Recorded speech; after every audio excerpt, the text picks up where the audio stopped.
Welcome back to Let's Go Design. Now, last time you guys got to see a little bit of 2D sketching and importing that into SolidWorks. You also had a chance to vote on the extra components that we would include in the design.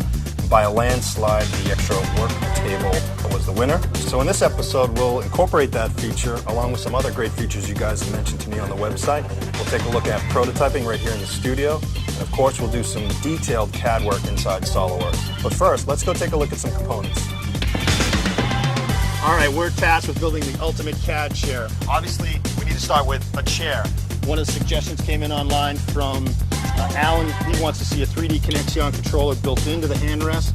Also heard from Warren, he wants a sound system. He's going to get sound. We're obviously going to have to address how many displays we have in the system. But when it comes to the keyboard, we want that to float over us. We'll have a modular wall system to build around the chair, and that should be pretty simple to do in SolidWorks. Enough with the components, let's get back inside the studio and start mocking up this design.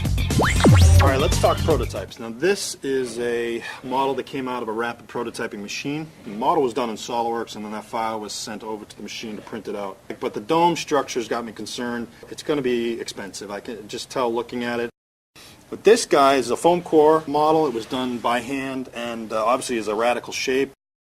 Another foam core model that we've done here is a kind of just a cube shape. Now, it took 30 minutes just to make this one model. If I have any sort of changes, I would have to make this model all over again. All right, so here we are back in SolidWorks, and I can spend a lot more time in the design than I have to just building one concept. So I have an idea that might actually work to everyone's benefit here. Completely different tree system to hold the chair off to the side, hold the monitors off to the side, hold the keyboard, and have all these really neat features that the people have been mentioning that they want. Look how cool that is. It's already found the center point. I could never try to attempt that in 2D. I wouldn't even know where to begin. One of the really cool things inside SolidWorks is something called collision detection or interference detection. It'll communicate back to me whether my parts are already interfering. As I move parts, it'll tell me if we have a collision. That's awesome. All right, here we are inside SolidWorks Photo View 360. It's a tool for making photorealistic renderings.